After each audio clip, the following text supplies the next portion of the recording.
привет!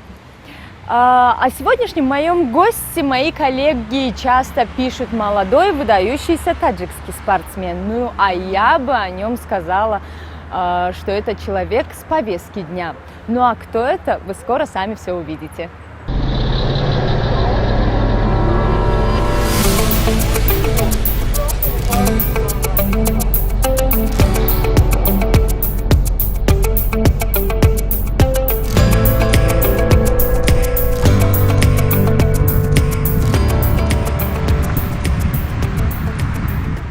Ну что, дорогие друзья, со мной уже кофе и наш гость, который сидит рядом со мной. И это Сомон Махмадбеков.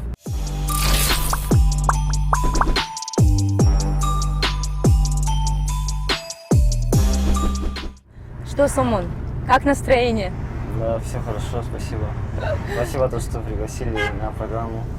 Как ощущаете себя на родине? Ну, удовлетворительно пока.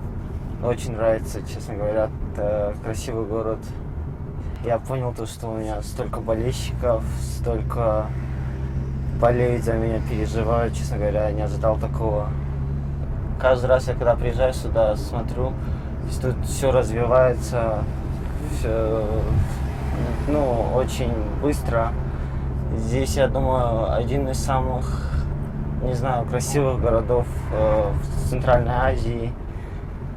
Мы решили выехать за город, чтобы вы еще раз увидели всю красоту природы Таджикистана. Как много вы вообще так путешествуете? Ну, честно говоря, времени так особо нет. Вот за последние, не знаю, 2 года, вот первый раз я столько отдыхаю. И вот мы решили так дней 20 объехать всю нашу красивую страну и посмотреть достопримечательности, красоту, природу. Ну, это очень редко бывает, чтобы вы выбирались, да? Да.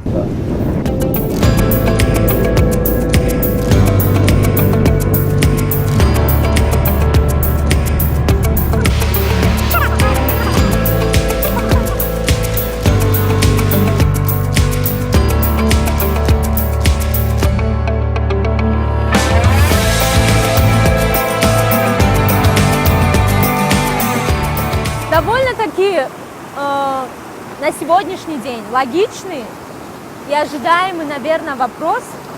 Как вам Олимпиада в Токио? Очень сильно расстроился.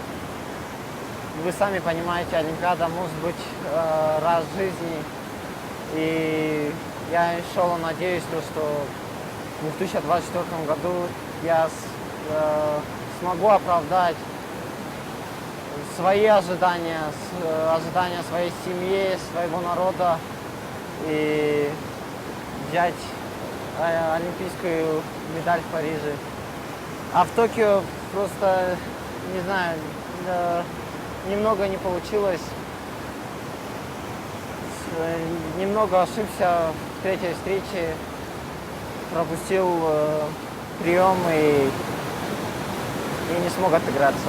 Что помешало вам именно в поединке с Рустамом Оруджевым? Что помешало? Я просто допустил одну тактическую ошибку в начале. И всю встречу пытался догнать, но не смог. Немного не хватило, я считаю, что собранности, именно собранности не хватило сейчас на Олимпийских играх.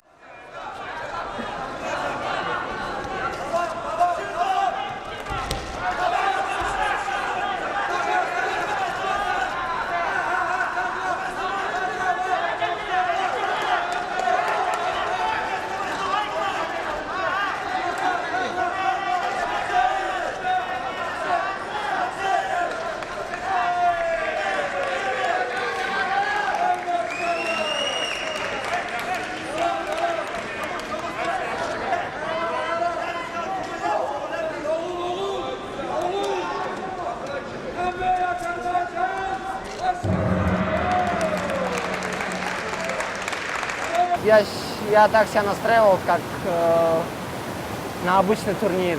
Вот, на обычный шлем, там, на чемпионат Азии. То же самое. Я говорю просто, пропустил момент и все, и не смог отыграться. Только ехал я туда, честно, за медалью. Только за медалью. Смотрите, у всеми известного таджикского спортсмена Расула Бухиева в пик его карьеры были сложности с корейскими его соперниками. Проведя анализ ваших поединков, у вас возникают сложности именно с азербайджанскими соперниками. Может, Нет. история повторяется? Нет, я так не считаю. Это просто это спорт.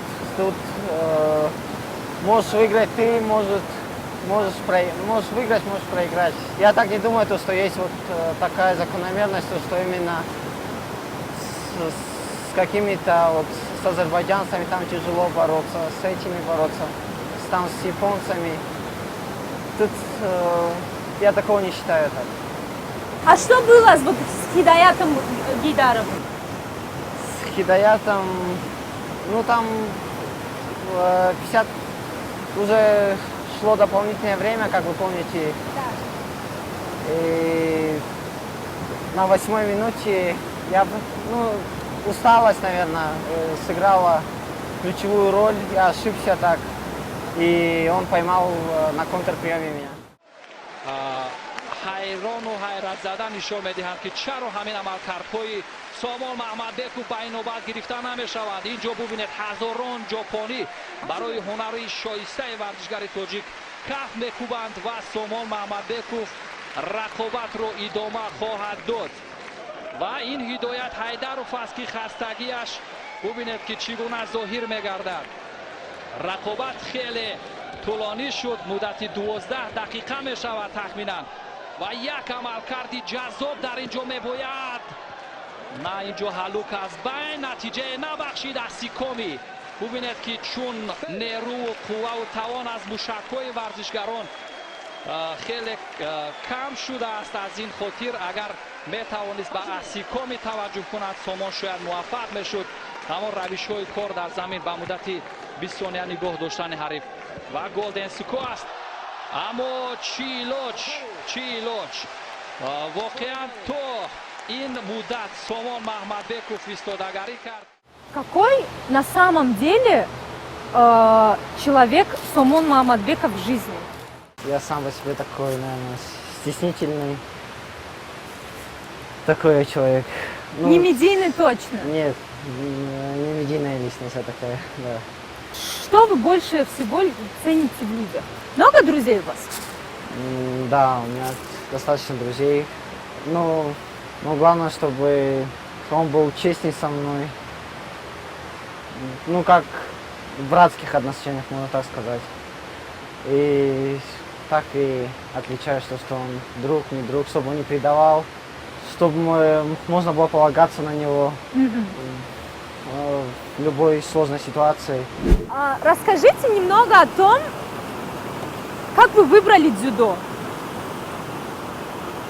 Дзюдо, честно говоря, такого выбора большого не было, потому что у меня дяди тренировались дзюдо.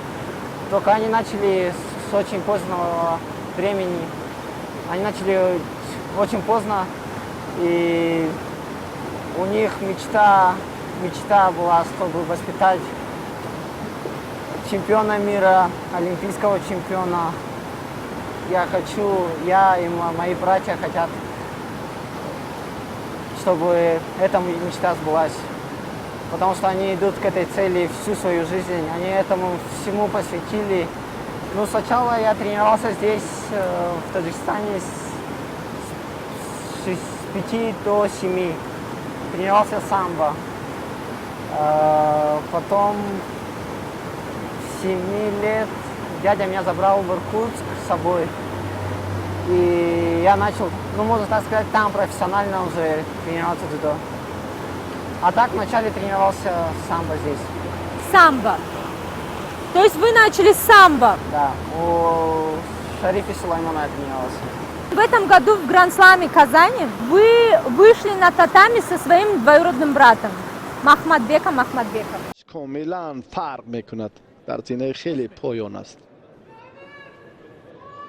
و فکر میکنم ضرورتی ندارد که ما سامان محمدبکov رو دیگر بار به شما معرفی کنیم چمپیون جهان پهلوان 22 ساله کشور سال 2019 میان جوانان شایسته ترین دستاوردی پهلوان خیلتی سفید داشته به حساب می رود در اوساکا در گرند سلم جای سیوم نصیبش گردیده بود و نوکاک اولی ماه اپریل و بیاد توجه میکنیم به این لحظه ای که اکنون بسیار حالت غیر انتظار. Каково это выйти на татами против родного человека? Ну, конечно, когда мы увидели жеребьевку, ну, это мы могли попасться, потому что мы знали то, что это возможно. И жалко то, что получилось, то, что не за медали, конечно, а попались именно в предварительной стадии, где, когда ты проигрываешь, уже не утешаешься. И, кстати, стоит напомнить, что Махмадбек завоевал Золото, да. золото, да. Ну, это спорт. Тут сегодня побеждаешь ты, завтра сегодня побеждают тебя могут. Может, ты выиграешь, может, проиграешь. Как это бывает? Вышел соперник и только спортивные отношения. Но тут же еще и есть личные отношения. Ну, нас как учат, если ты выходишь на татами... Ты про все забываешь. Да, на татами он твой враг, за татами твой брат. Вот так что это, я думаю, это еще не раз мы встретимся с ним. Потому что мы в одной весовой, и еще все турниры у нас впереди с ним. По вашему мнению, как разнится воспитание в российской школе дзюдо и в Таджикистане? Ну, у нас не совсем российская школа, потому что у нас уже 5-й год тренирует японец, единственного в России 7-й дан. И мы уже по этой схеме тренируемся 5-й год. И у нас школа является одна из самых сильнейших школ в России. У нас на данный момент 6 человек сборной России. И вот я выступаю за сборную Таджикистана. А то, что разница между российской и таджикской школой, я думаю, это из-за, не знаю, специалистов, что ли. У каждого своя методика подготовки. Ну, самородки тоже есть. У нас вот примерно тренируется сколько? У нас очень много в зале, детей очень много тренируется, очень. Я вот заходил даже вот в Бадахшане, когда был, очень много тренируется. Дети очень такие крепкие. Только я думаю, то, что вот именно специалистов не хватает. Да. Чему вас учит дзюдо? Дзюдо. Помимо физического вашего состояния. Ну, дзюдо учит в первую очередь это уважать соперника, уважать своих товарищей по команде. И дзюдо это чистота. Чистота, ты должен быть всегда чистым. Это кимоно у тебя должно быть всегда чистое. Вы, наверное, хотите сказать, что чистым не только внешне, но Да, и внутренне, и внутренне в помыслах. тоже. Да, да. Да?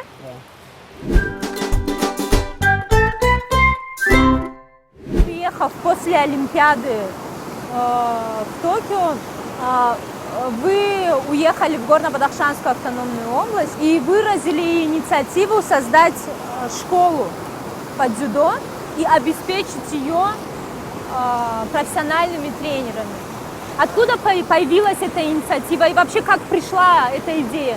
Мы давно хотели создать со своей семьей школу одну-две, может, не только в Бадахшане, то и во всех округах нашей страны. И мы надеемся, что в ближайшее время сможем построить. В клубе Ходжи Шариф есть один из самых лучших специалистов, считаю, в республике по дзюдо. Это Давид Габаидзе. Он тренировался сначала в Иркутске, с нами тренировался, он из-за травмы он не смог продолжить свою карьеру. И вот я считаю его одним из самых таких лучших тренеров республики. У него очень хороший партер, чего нам не хватает в республике. И японская техника у него. Он учился 3-4 года в Иркутске у нашего сенсея, японца. И вот мы хотим, чтобы с разных округов республики приезжали, учились у нашего тренера. Ну, для них это будет, я считаю, немного, хорошо то, что опыта будет больше. Как часто вы бываете в Таджикистане? Редко так. Может, за год один раз приеду, родителей увижу. И у нас просто очень сильный график тренировок, соревнований, сборов, и особо времени нет на это. Честно говоря, я вот не ожидал такого приема. Столько болельщиков у меня, оказывается, здесь есть. Меня это очень мотивирует в дальнейшем. Дай Бог, я буду радовать всех, кто поддерживает меня, болеет за меня. И буду радовать свою страну на международных аренах. А почему вас удивляет, что у вас в Таджикистане вот столько болельщиков? Не знаю, может потому что я не живу здесь, я сам живу в Иркутске, из-за этого может быть. Каждый ребенок так подходит, здоровается, спрашивает. Это очень приятно, честно. Кем вы себя видите в будущем самом? Чего вы хотите достичь? Пока у меня одна цель. Это олимпийская медаль. Так. Можно так сказать, я живу каждый день, просыпаюсь, засыпаю.